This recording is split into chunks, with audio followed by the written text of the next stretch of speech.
Hello friends, आपने अपनी life में जितने भी अमीर लोग देखे होंगे उन सब में ऐसी काफ़ी चीज़ें कॉमन होती है जो बाकियों में नहीं। और उन सारी चीज़ों में से एक बहुत इम्पॉर्टेंट चीज़ होती है अमीरों की साइकोलॉजी।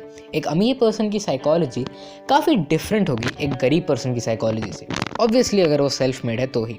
तो आपकी साइकोलॉजी काफ़ी हद तक ये डिसाइड करेगी कि आप अमीर होंगे या नहीं। तो आज हम मॉर्गन हाउसल की book the psychology of money से लोगों की मनी साइकोलॉजी और पैसे के प्रति बिहेवियर को जानेंगे। पैसे को स्मार्टली मैनेज करना या आप अपने पैसों को बढ़ा पाओगे या नहीं, ये इस पर डिपेंड नहीं करता कि आप कितने स्मार्ट हो। घंटा ये आपकी साइकोलॉजी और पैसे के प्रति बिहेवियर पे डिपेंड करता है, नॉलेज नहीं, साइकोलॉजी।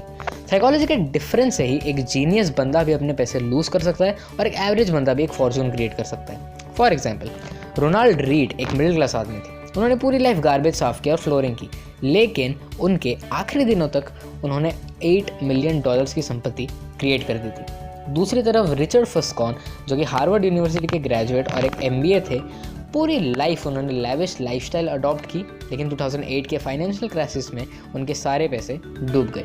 इसलिए रोनाल्ड को एक पेशेंट इन्वेस्टर कहा जाता है, जबकि रिचर्ड को एक ग्रीडी मिलियनर। एक बहुत इंपॉर्टेंट फैक्टर जो बुक में डिस्कस किया गया है वो है luck. For example, Bill Gates और इलॉन मस्क को एक काफ़ी यंग एज में, दैट इज़ 10 से 11 साल की उम्र में ही कंप्यूटर मिल गया था और वो प्रोग्रामिंग करते थे। उस टाइम एक बच्चे को कंप्यूटर मिलने की प्रोबेबिलिटी वॉज 1 in 1 मिलियन।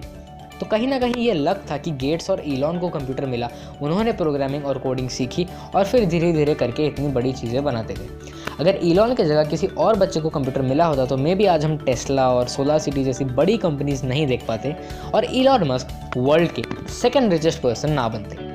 तो लक का भी थोड़ा इन्फ्लुएंस होता है आपको अमीर बनाने में। जैसा कि हम जानते हैं कि इस वीडियो में हम बुक के थ्रू ये नहीं सीखेंगे कि अमीर कैसे बनना है, बल्कि हम पैसे की साइकोलॉजी और लोगों के पैसे के प्रति बिहेवियर को समझने वाले। टाइम एक काफ़ी ज़्यादा ऑब्वियस मनी साइकोलॉजी फैक्ट है। अगर आप बैंक में अपने पैसे ज़्यादा देर तक स्टोर करते हो तो आपको ज़्यादा रिटर्न मिलेगा, कम टाइम के लिए रखोगे तो कम। अगर एक बंदा 20 की एज से इन्वेस्टमेंट स्टार्ट कर रहा है तो जब वो 80 ईयर्स का होगा तो उसके पास कंपैरेटिवली ज़्यादा पैसे होंगे उस पर्सन से जिसने 40 की एज में इन्वेस्टिंग स्टार्ट की, अगर बाकी सारे कंडीशन सेम है तो। वेल्थ क्या है? लोग समझते हैं कि वेल्थ मतलब योर स्पेंडिंग कैपेसिटी।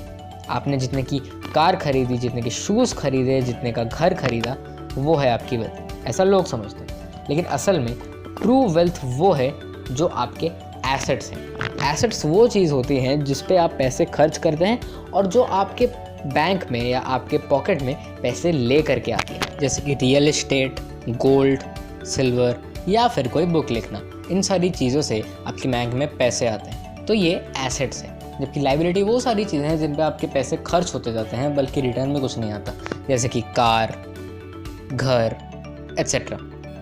इन्वेस्टमेंट में टाइम के अलावा मॉर्गन हाउसल बुक में रूम फॉर एरर के बारे में बात करते हैं। यानी कि अगर आप पैसे इन्वेस्ट कर रहे हैं तो इसका मतलब ये नहीं कि आपके पैसे हमेशा डबल होंगे या फिर हमेशा आपके पैसे के साथ 10 या 15% रिटर्न के साथ ही वो आपके पास में वापस आएंगे।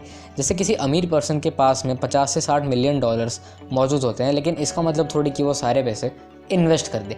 कुछ पैसे आपको इन्वेस्ट करने हैं और कुछ बिना किसी उद्देश्य के, बिना किसी एम के आपको सेव करने हैं, ताकि एक बैकअप प्लान रहे और कभी भी कोरोना या फिर किसी और पेंडेमिक की वजह से आपको अपने पैसे गंवाने ना पड़ जाए।